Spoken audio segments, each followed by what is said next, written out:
மனுஷர்கள் மத்தியில் தலை குனிந்த போதும் நம்மை தேடி வந்து தன்னுடைய அன்பை வெளிப்படுத்தி நம்மை ஆற்றி தேற்றி இந்த நாளிலே ஜீவனோடு கூட வைத்திருக்கிற இந்த தேவனாகிய கர்த்தரை நாம் துதித்து பாடுவோம்.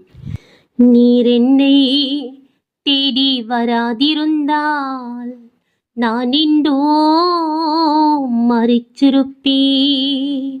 உம் கிருபை என்னில் தராதிருந்தால் நான் இன்றோ அழிஞ்சிருப்பேன்.